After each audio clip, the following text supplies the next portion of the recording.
Welcome to the Football Fignuts podcast. This is season 7, episode 6, overall episode 281. I am Cinch.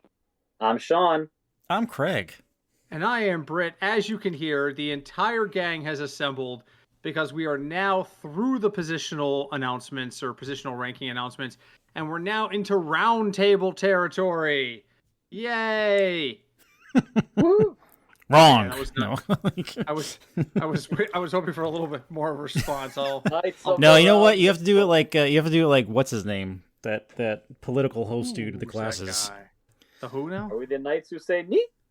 No. I don't remember his name. Okay, the McLaurin Report. It's that McNeil guy. Lehrer guy. Yeah, him. That guy. The number one quarterback in the league. Cinch. Wrong. That guy.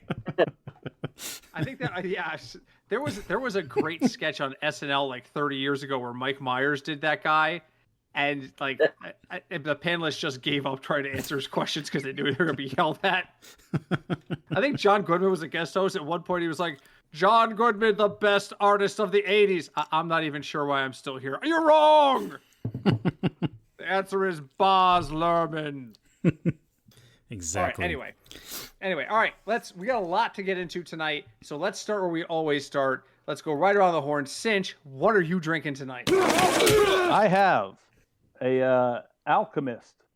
Is that the name of the beer? The Alchemist is the name of the brewery. I have a Focal Banger then. Excuse me? From Vermont. I don't know. Yeah, the Alchemist is out of Focal Vermont. Banger, Right. The Alchemist, Vermont. I hardly knew her. It is 7%. There's 6 paragraphs on the back I'm not going to get into, and I'm going to open it up and drink it. So the Alchemist is a small, from our perspective, brewer in Vermont. I've been hearing about them probably since about 2016, I think, 2017-ish. Heady Topper is like one of their big mainstays. So this particular one I don't know, so we'll have to see what Cinch thinks of it. So when you think of Vermont, what do you think of? Cheese. Syrup. Did you say Cheesy cheese? Yes. Vermont cheddar cheese is amazing. Okay. Well, I think of trees. Call me crazy. So this beer tastes like a beer that they cut down a pine tree and just poured beer over it and let it sit there, and then they gave it to you to drink. Huh. Yeah, their stuff tends to be very hoppy in my experience. Very hoppy. Sean, what are you drinking? You know what? Yeah. Tastes like quality beer. Oh, it is a quality beer. But if you're not like hoppy, it's that's a different You're story. weak. You're weak and you won't survive the apocalypse. Grow that beard out, son. Sean, what are you drinking tonight? I am drinking a beer from Southern Tier, the Caramel Pumpkin Imperial Pumpkin Ale. Oh, pumpkin. 8.6%. What was that? I'm taking a deep breath when I hear pumpkin. I have flashbacks to that year we were in Philadelphia. Why were we in Philadelphia? Were we on our way to Atlantic City? Was that the year I got married? Yes, probably. We were on our way to Atlantic City, and I ordered a pumpkin beer in a bar, and the lady was like, "I don't have that one anymore, but I've got something similar." And she brought us a glass, and it was the most spicy, heavy pumpkin beer I'd ever tasted in my life. And I shoved the glass across to Sean, and he was like, "Yeah, I'll take one of those too." And one beer turned into 2, and I think turned into 3. And that was when I looked at the waitress and went, Did you tell me how strong this is? And found out it was Imperial Pumpkin, and it was like 11%. And I'd had 3 in the last hour. Oh, it's amazing. You've had the pumpkin. You like the nitro one. I have. It's my favorite beer. Yeah. I mean, it's a solid beer. Sean and I were a little bit newbie on it. We hadn't had it before, so. But it's still one of my favorites. Sean, what do you think about the caramel pumpkin? So it is 8.6%. It's a lower Imperial, apparently. Right away, you could smell the caramel. The taste, it's sweet. It's a sweeter pumpkin beer. It's almost like kind of like a pumpkin pie more than just pumpkin. But it's not as sweet as I thought it was going to be with the smell. Okay. Jesus, that was like a Bill Shatner-esque review there with the odd pauses while he mulled his taste choices there. So, Craig, what are you drinking? So tonight I have a lime seltzer that also contains gin. So. Oh, Craig's on the seltzer train lately. Mm-hmm. He's on the seltzer train. It didn't come this way. I just made it. So. Oh, that's fair. I have diet soda because I had a couple drinks last night during our production meeting, and my stomach is not happy with me. Was it that or the pizza or the egg rolls, which were really good, by the way? The egg rolls were fine. I think it was just a combination of egg rolls, pizza, and beer. And my stomach was like, "Man, you can do 2 of these, but you can't do all 3. you gotta pick 2 out of the 3 in the future." So, all right, on to the burning hot take. Now, at the Roundtable, I've brought another piece of data from the free beta from Fantasy Points data.fantasypoints.com. Our friends that was run by John Hansen and the Guru. I have for you guys another impossible stat trivia question. All right. No one's excited about it. Okay. Yeah, come on, let's do it. Bring that Of shit to me. Wow. Well, all right, now that's energy right there. He gets to go first now. Of the quarterbacks who played a minimum of 10 games last year, so I don't want any oh, this guy showed up and got 3 snaps, that's why it's number. No, you have to play at least 10 games. Okay. Only 5 were able to score more than 0.6 or more fantasy points per dropback.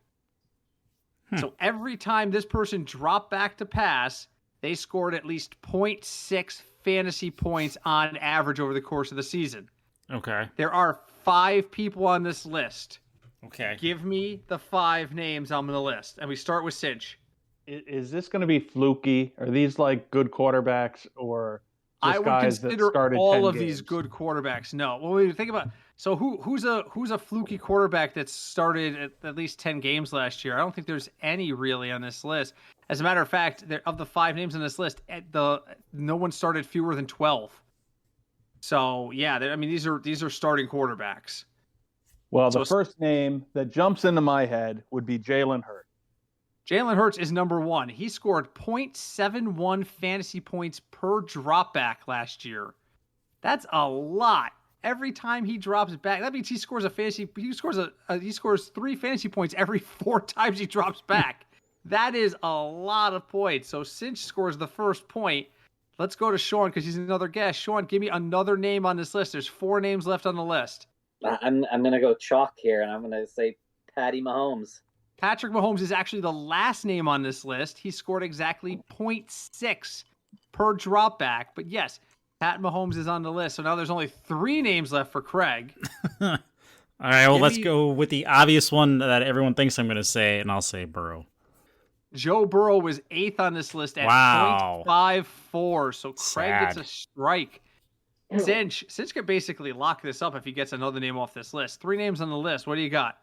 Josh Allen. Josh Allen's number 4, 0.64 points per dropback. So Cinch is the leader in the clubhouse with 2 points. Sean can pull into a tie if he can name one of the other 2 people on the list. I am gonna go with. I mean, I know he ended up with a lot of points last year, so I'm gonna go with Justin Fields. Justin Fields is number 2 on this list. Come on. Justin Fields scored 0.7 fantasy points per dropback last year. Well, that's because he dropped back and then ran. Have you noticed that about these guys? Hurts, Fields, Allen, and Mahomes are all mobile. So Sean and Cinch are tied. Craig, I think I'm gonna. You want to play spoiler and force a tie, or do you want to let one of them get a shot at winning this?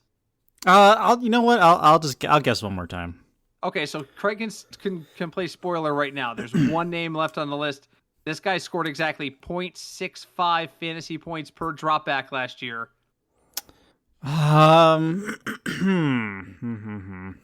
Let's see.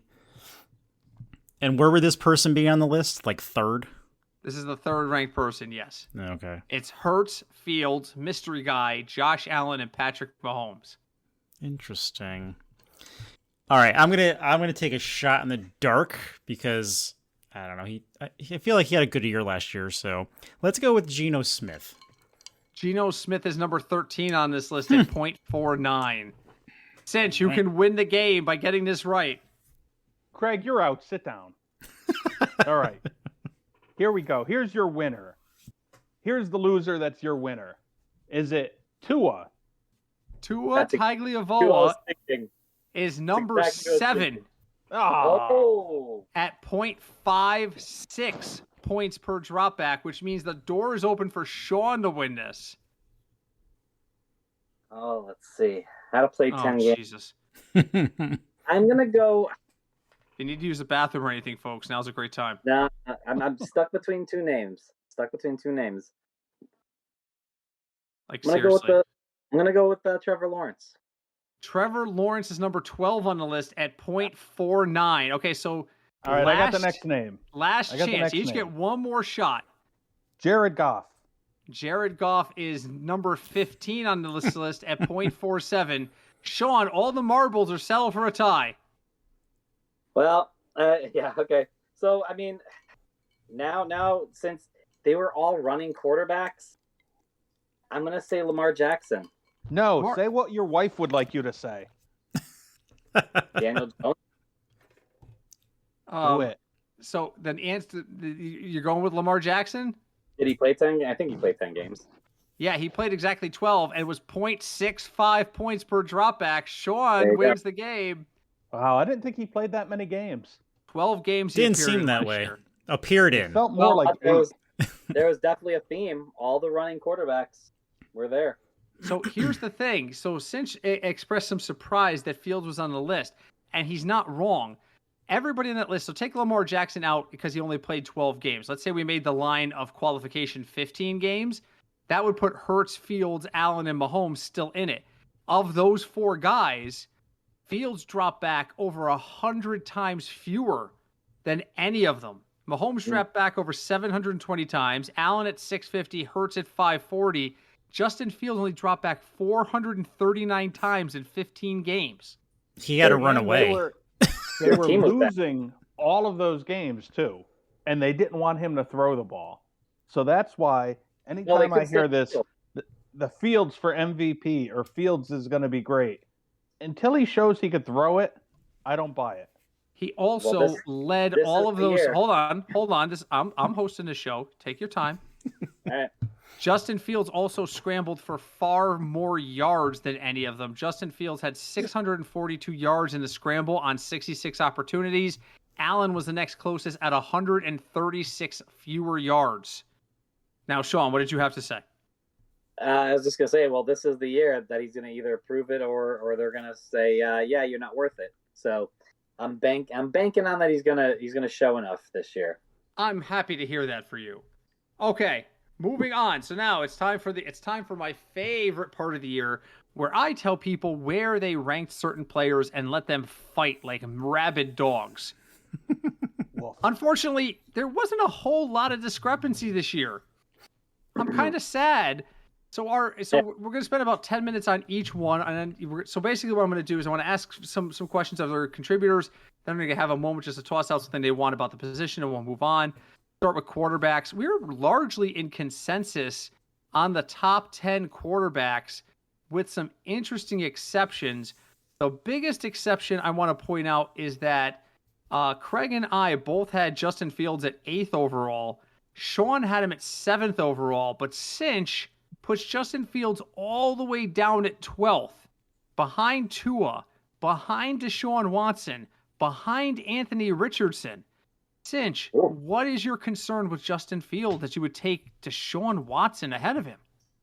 Well, Watson has been a top 5 quarterback in the league. Fields hasn't. Fields hasn't shown me. He's shown me that he can run the ball effectively as a quarterback. Mm-hmm. That's about it. And the Bears beat the hell out of the Patriots last year for whatever that's worth because the Patriots weren't very good. You know what? This is where Fields belongs.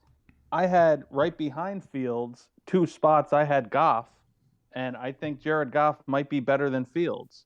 So I think instead of questioning me, I think you three need to look in the mirror and figure out who you have just after Fields and wonder why you think those guys are going to be as bad as you think they're going to be. Okay, so I could answer that question. So let's say that. So Craig ranked Fields at 8. He has Aaron Rodgers at 9. So he has Justin Fields just ahead of Aaron Rodgers.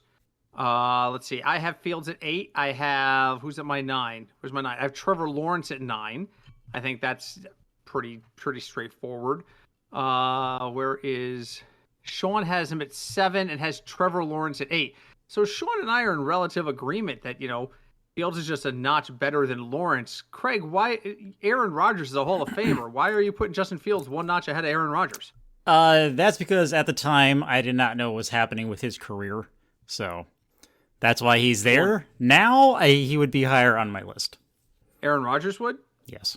Okay, so that was going to lead to my next question, which is what's the one guy you would move up or move down? So Aaron Rodgers would be your guy that you would move up? Yeah, I'd probably put him, let's see, I'm looking at my list, I have him at 11. Yeah, I would probably put him at 8. Okay. No. Who's the one guy you'd move down right now from your, and again, we do these rankings well in advance to be able to produce these episodes. So this is an opportunity for guys to say, you know what, 3 or 4 weeks later, here's what I found out. So who would you move down off of your original rankings? Move down? That's rough. Ooh, maybe. Stumped him.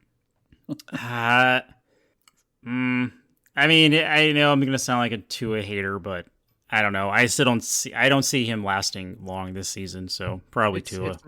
It's not news that you hate Tua. So. I don't hate Tua. I just don't think he should play football anymore for his own safety. Fair enough. Sean, who's the one guy you wish you had rated higher? The one guy I wish I rated higher. I am gonna go with Justin Fields. No, not Justin Fields. Seven is a good spot for him. I'm looking at my rankings, and there's not much I would do different. I guess I could say that I would probably push. Oh my god, I don't even know. Okay, we'll come back to Sean, even though I told him last night I was going to ask this question, and he's completely unprepared. 24-hour notice. I want to push up Russell Wilson. Why? Wait, where did you have him ranked? I had him 17. I had him 17th behind Richardson and Daniel Jones and Kirk Cousins and Aaron Rodgers. I'd probably move him up before Daniel Jones. So another 2 spots. 2 spots. Okay. 3 spots maybe before Kirk Cousins. I think he has a higher upside. Since who do you got? Who's the one guy you would have moved up if you had to redo these rankings today? Well, I'm going to change that question to who's the guy I want to move down, because my guy is Russell Wilson, who Sean wanted to move up, and I had him ranked at 17, and I think he needs to drop down because I've only heard bad things out of his play in Denver, and I would gladly put Garoppolo ahead of him, maybe Carr, maybe even Pickett. Wow. Sean, your response? No, there's no way. Okay. Sean Payton is gonna throw the ball for him. He's had one bad year, and everyone wants to throw him away. Oh, he's done. He's gone. He's done. That look who he had. It was horrible. Wait, hey, Hackett. Hackett's isn't a head coach. So okay, I think but hold on. Payton's there. And the talent is just too much. I mean, look what he did with Seattle, and they didn't even have as good of a talent as they have in Denver. So I think he can definitely be a high-end RB second quarterback in 2 quarterback leagues. Okay, Cinch. I respectfully disagree. I think Fair he enough. had solid running backs, he had solid receivers, and I don't care what play the coach is calling. When the quarterback snaps the ball and has the ball in his hand, throw it to the open guy. And if no one's open, if Russell Wilson was still good, he would be able to scramble the way he always used to and scramble around until someone got open. He has stopped running. He doesn't scramble around anymore. So he's back there for his 3.2 seconds, and then he's throwing it somewhere, wherever, but somewhere. I am sick and tired from a Patriot point of view of everyone excusing how bad Mac was because he had bad coaching. Yeah, okay, some of that is true, but at the end of the day, you've got the ball in your hands. Throw it to an open receiver. Throw a good pass. I think Russell Wilson's best days are behind him, and I don't think Mac Jones ever had a good day. Wow. Okay, we're gonna move on from there. And Cinch hates Justin Fields because he actually wanted the Patriots to draft him. Okay, so I did. I would have traded up and taken him. We're gonna move on. Don't maybe get the air horn. Okay. Running backs. We were again very much in sync. We did have one interesting outlier in the top three, where top three was McCaffrey, Eckler, and Barkley, but Cinch has Barkley all the way down at 6th, behind the likes of Jonathan Taylor and Tony Pollard. Cinch, why so down on Saquon Barkley? Well, it's not so much that I'm down on him. I just think the Giants had the easiest schedule. They had the easiest divisions last year to play. This year, the schedule's a little bit harder. If you're playing the Giants, you've got to stop the run. And by stopping the run, I also mean the quarterback running. I don't see today's defenses, they're in like a nickel all the time. Just stop the run. You know, I mean, I don't know. Fair enough. I think Barkley is good. I ranked him 6. I don't think that's an insult. I think that's where he belongs. Fair enough. Sean, you ranked Tony Pollard at 10. Meanwhile, our good friend Joe Mixon, you ranked at 13. Pollard 3 spots better than Mixon? Oh yeah. I mean, again, and that at this point, the Mixon was still going through that, what's his role going to be, because there was, controversy, contract, legal stuff, blah, blah, blah. So, but I'd still have Pollard over Mixon, but I'd be glad to have either one on my team. So, Fair enough. Craig, you had an interesting take in that you ranked Kenny Walker III, who I had never heard of before. You had him ranked all the way down at 25th. Some of the names you ranked ahead of him were names such as J.K. Dobbins and Jahmyr Gibbs. You have James Conner ahead of him, and you've been very, very clear on your thoughts on James Conner. Why are you so down on Kenny Walker, Texas Ranger? Again, it's his injury, and he's already hurt again. So that's true. He was actually healthy when we wrote this, and you already saw it coming. So that's my reasoning, really. Injury-prone people scare me, especially running backs. So okay, really quick, right around the horn, starting with Craig again. Somebody you would move up, or someone you would move down off of your original rankings based on what you know today. Dalvin Cook would shoot up into my top 10. Oh, that's an easy one. Top 10. Wow. Yeah, I put him probably ahead of Chubb. Wow. Okay. You have Chubb at 7, so that means he's the top 6. Interdivision hatred is showing. Do you not think Breece Hall's ready to play, even though he's off the pup? No.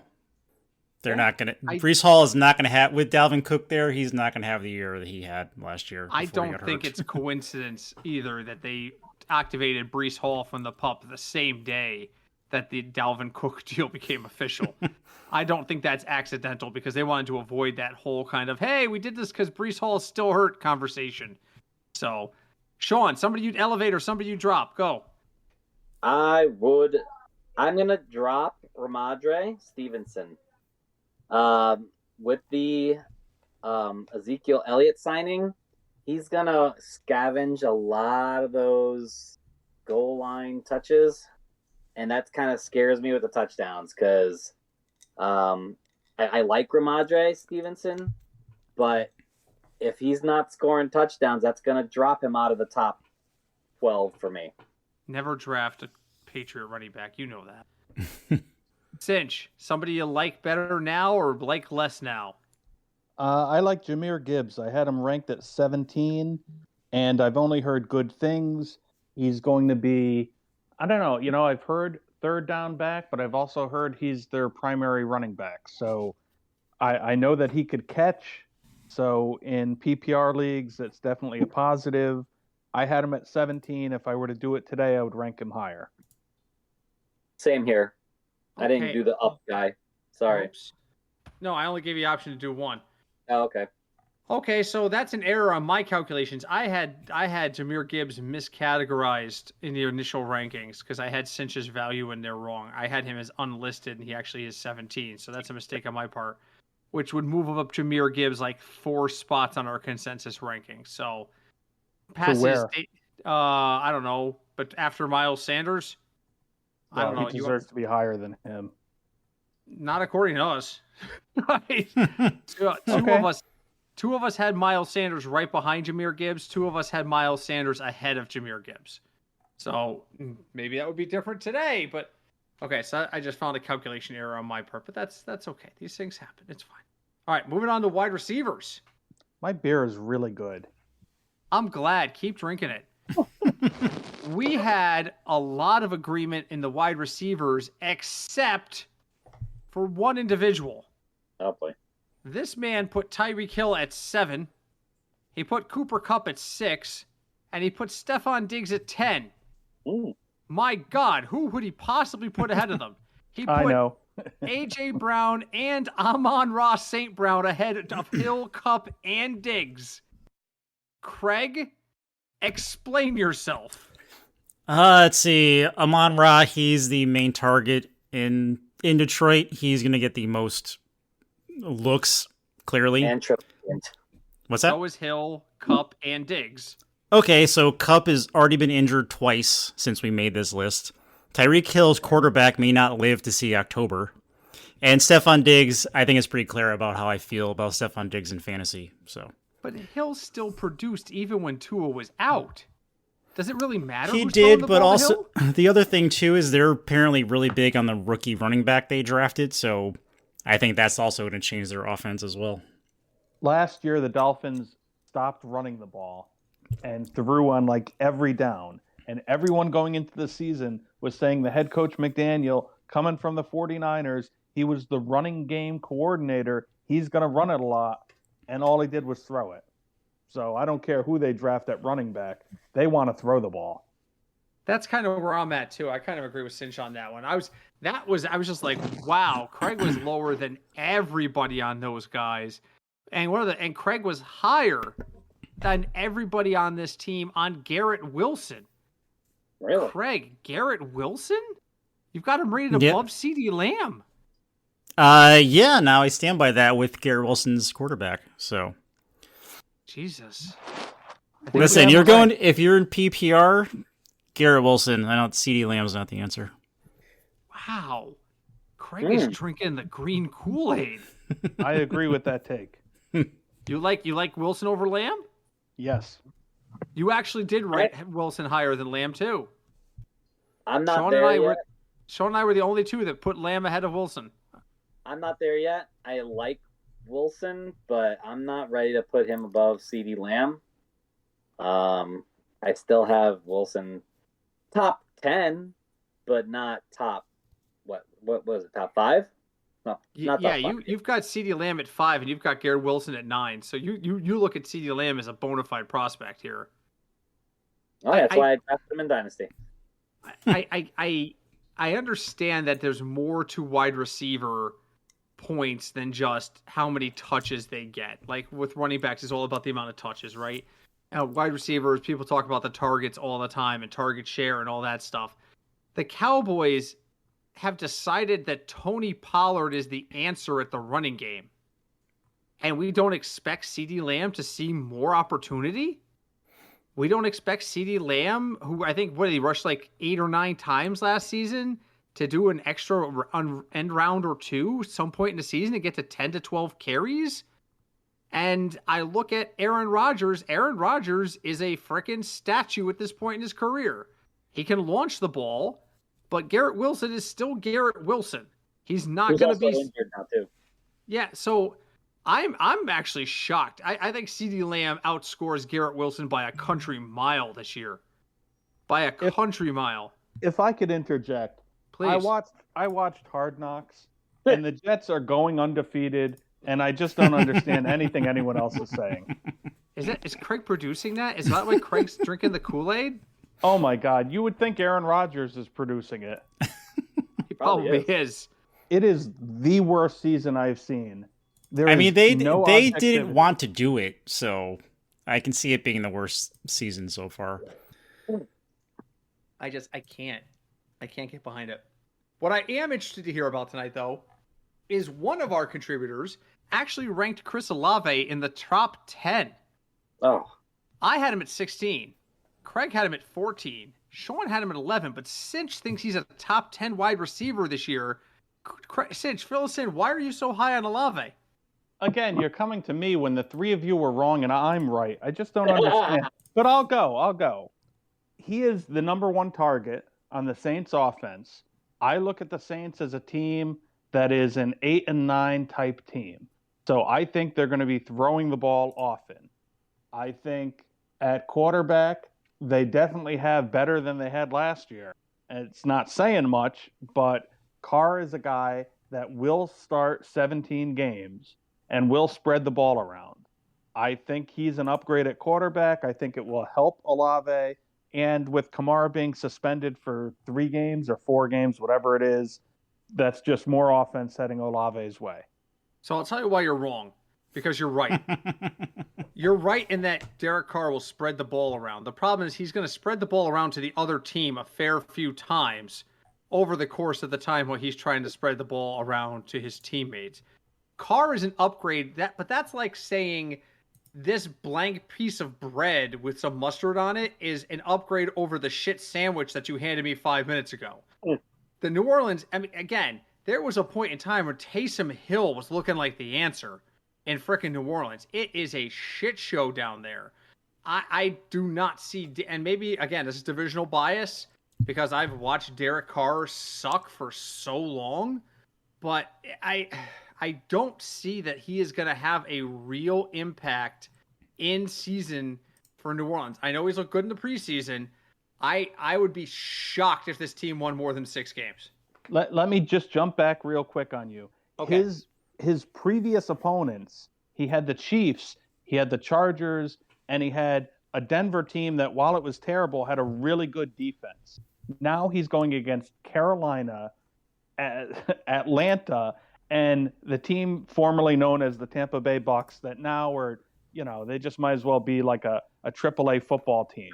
So, I mean, the competition is that different now where the defenses aren't as good as what he was facing. And that's why I think what I think. I understand. I think you're taking a little bit of a leap of faith here, but more power to you if you land on your feet after doing it. So, all right, moving on. Can I say one thing? No. Yeah. Okay. I mean, I like Olave a lot, but if you look at the guys ahead of him, it's Jefferson, Chase, Hill, Kupp, Lamb, Adams, Diggs, AJ Brown. I have Garrett Wilson and Amon-Ra St. Brown. I don't see him getting above those guys, and he's the next guy after that. So I think right there is a good spot. I mean, am I going to say that he's not going to outbeat one of those other guys? No, I guess not. He could. Well, I mean, I didn't rank him third. No, he's ninth. I had all of those guys you said except for A.J. Brown and Lamb because I just don't love Lamb the way you do. And A.J. Brown had a great year, but I think he's due for a little regression this year. I think that's fair. I mean, we've seen so many teams, with the exception of maybe the Chiefs in the last 5 or 6 years, who make that Super Bowl appearance and the next year they regress. The Rams just like... It was almost sad to watch what happened to the Rams. Oh, yeah. So, I can definitely understand that. I wasn't sad. Me either. You weren't. Me either.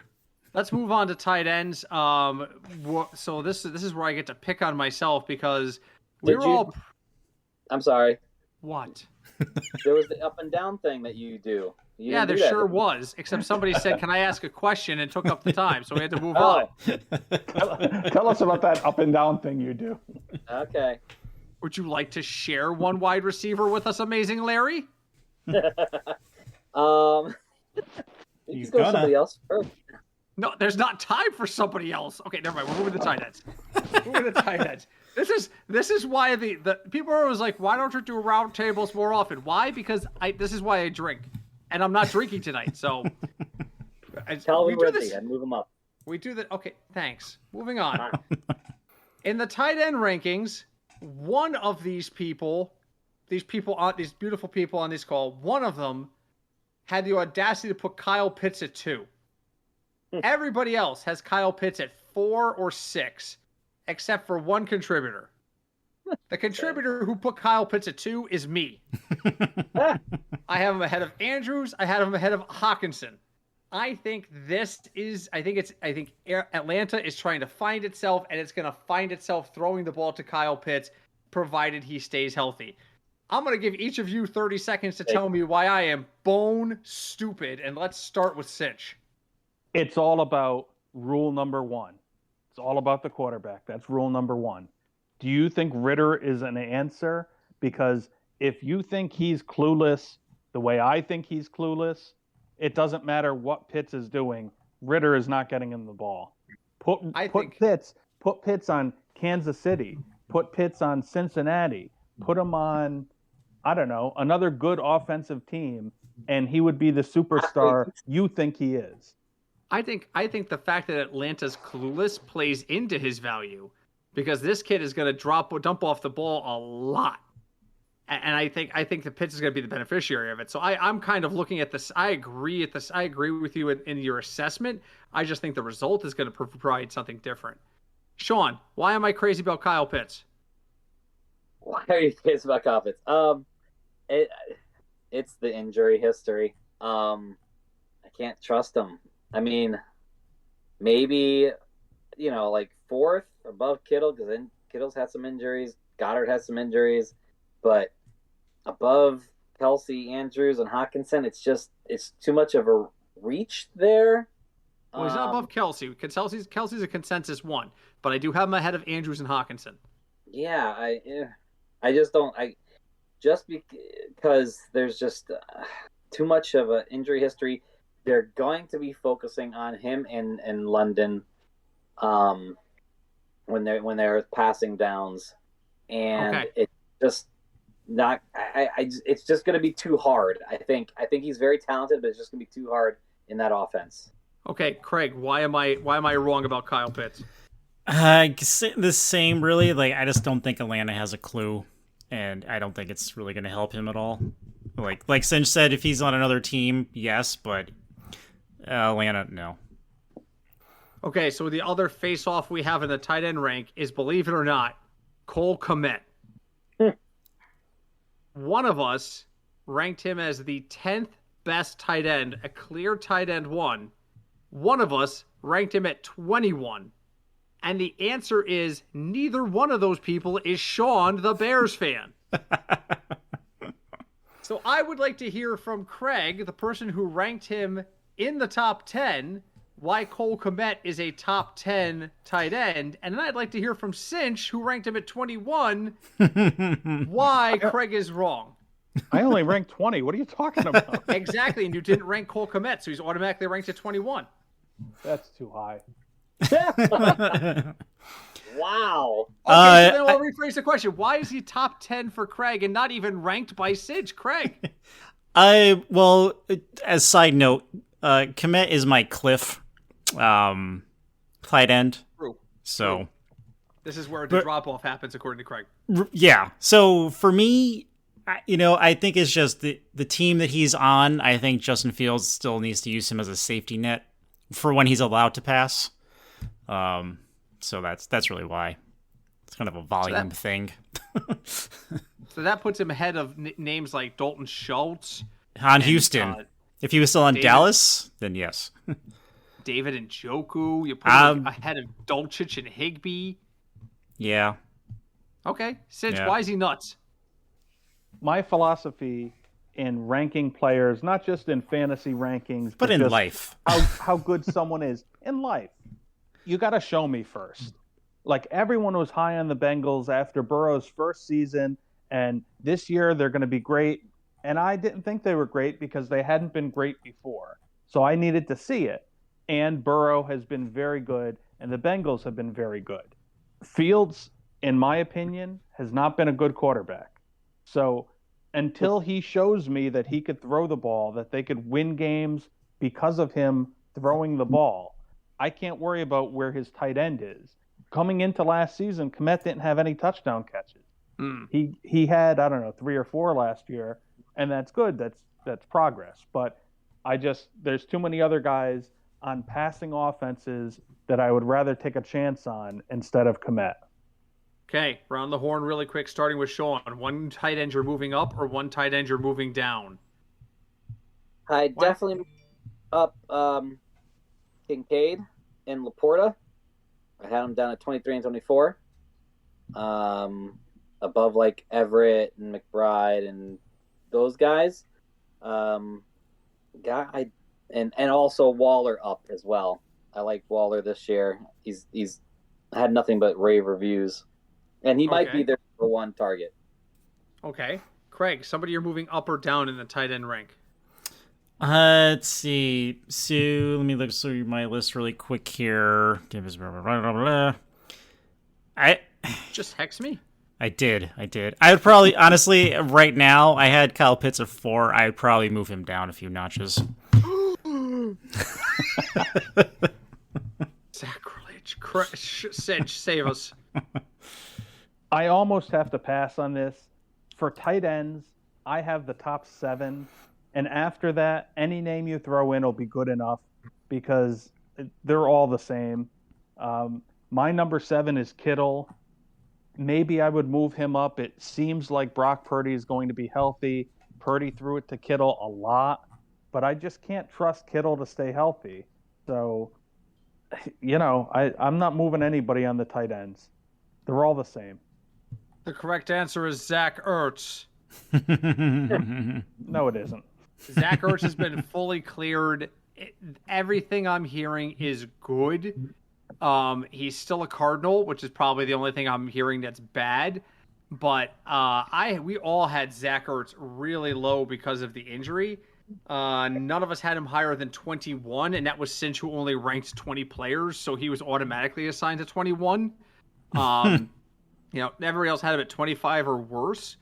And I think Zach Ertz is going to actually be a difference maker in Arizona. Now, there's no question Arizona is playing for the 1 pick. And, Kyler Murray's nameplate on his locker was printed out using Microsoft Word. There's no nice engraved locker plate for him this year. So, and I forget the guy's name, but they were talking about this on Fantasy Sports Radio yesterday. Who's the kid coming out of college that just won the Heisman? Oh God. That guy. Smith. Caleb? Is it? Again, I don't follow college nearly as closely as I follow. Yeah, Caleb Williams. They're saying Caleb Williams is coming out next year from USC, and they have every intention of grabbing him and ruining another Heisman winner's career, like they did in 2018 when they got Kyler Murray after he won the Heisman in 2018. Can we just stop, by the way? I'll use this as my final thought right here, because we're going to move on to final thoughts now anyway. Sure. My final thought for the week is, can we stop assuming that people who win the Heisman are good, particularly at quarterback? Let's go backwards. Okay, so Caleb Williams, Bryce Young, jury's still out. Devontae Smith, not bad. Joe Burrow, confirmed, but that's 1 right now. Kyler Murray, Baker Mayfield, Lamar Jackson. Okay, Lamar Jackson, we can say he's decent. That's 2 quarterbacks. Marcus Mariota. Remember him? Jameis Winston. Remember him? Yeah. Johnny Manziel. Yeah. Oh, poor Johnny. Robert Griffin III. Oh, God. Injury. Cam Newton. Oh. Cam was almost Good. Hall of Fame. Kinda. Almost. I mean, he won an MVP. Okay, so we'll put him in the good. Put him 3, in the good so that's piles. 3. That's 3. 3. Sam Bradford. Sure. He made a Tim- lot of money. Tim Tebow. Sure. Yeah. Troy Smith. Was Troy Smith was a quarterback, Howard. wasn't he? Was Troy he? Smith was not Desmond Howard. I do not remember him. 2006. That's how long ago. I will skip him. Matt Leinart. Yeah, all right, we're already back to 2004. We'll go back. Oh no, go to 2000. Just go to 2000. 2002. Carson Palmer. He was 2000 good. Ward. What At was what? the Ward guy that ended up being a basketball player? Charlie Ward. He was a Charlie pretty Ward. solid. Wow. We're not anywhere near there. He was 1992. Yeah, but I still. remember. Troy Smith was a quarterback. He played for this. So there's another one. We didn't even know he was a quarterback. That's how little impact he had. 2002 was Carson Palmer. 2001 was Eric Crouch. Wow. And 2000 Ouch. was Chris Winkie. So in the last Wow. 22 years, there's been 4 quarterbacks worth a damn that have won the Heisman. Yeah, 4. pretty much. And if Yeah. we're going to go further back, we're going to start talking about names like Danny Werfel, Gino Torretta, Charlie Ward, Ty Detmer, Andre Ware. Hey, he was good, wasn't he? If you want to go all the way back to 86, it's Vinny Testaverde. Hey, Vinny. He was the best one out of all these losers. That's right. We're back over 40 years at this point. So my point is this: stop putting emphasis on the Heisman, particularly with quarterbacks. Craig, what is your final thought for this week? Oh wow, that was a lot. What's heavy? My final thought. I'm just gonna keep it simple with the quarterback theme, just so everyone knows. If you are drafting Kyler Murray, Call of Duty comes out November 10th.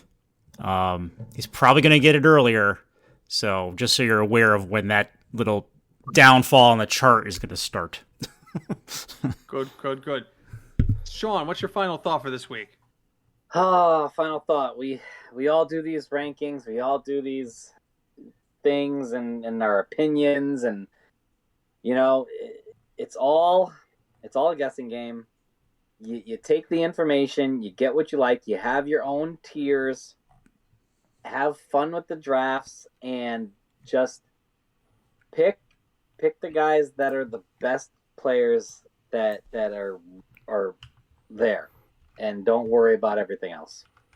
I agree with Sean. Generally, I try to pick the best players in my draft as well. So, Cinch, what's your Don't final worry about thought? a player or a system. Okay, All right, here we go. My final thought. Oh boy, here it comes. When it comes to quarterbacks this year, you want to jump and take one of the good ones fast. Don't wait. Previously, we said wait. They're all the same after the top 1 or 2, and I don't think so. I think you got about 4 guys, and then there's a drop off. At the same time, when we're talking running backs, every year we all rank the top 10 running backs. Look back at what they actually were, and you get about 3 or 4 that are in the top 10. That's because they get banged around and they get hurt. So don't fall in love with a running back early in the draft. 0 running back theory. Take your guy in the 5th round, the 6th round, the 7th round. You'll come up with something okay. Get the better receiver, get the better quarterback. That's my final thought. Wow, I'm stunned. Damn. I'm stunned. I don't necessarily agree with that, but it's his final thought. I can't argue it. That's the way final thoughts work. So, Anchor running back. That's the theory. What? Just don't worry about it. Next week. Next week, join Cinch, Craig, and I as we discuss and the random shouting ghost of Sean, flavored mayonnaise in the background there. That's an actual Sean story. 47 ninja clowns. 47 ninja clowns. Oh man. Oh my God. Okay. You know what? You can't argue a final thought, but you can't argue with leaving us a review, because it's the best thing you can do to help us on our podcast. Wherever you found us, wherever you listen to us, go and leave us a review. Leave us some feedback. We'd love to hear it. Also, get in touch with us.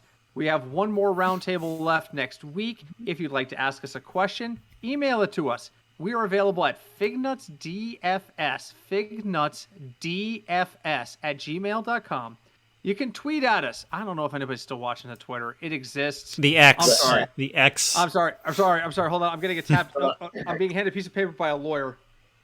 The platform formerly known as Twitter, you can post to us on X at FignutsDFS. That's right, on X at Fignuts DFS. Is that okay? Is Big Daddy Elon all right? Okay, thank you. You can also reach out to us on Facebook. We are the Football Fignuts Podcast there. However you reach out to us, we'd love to hear from you.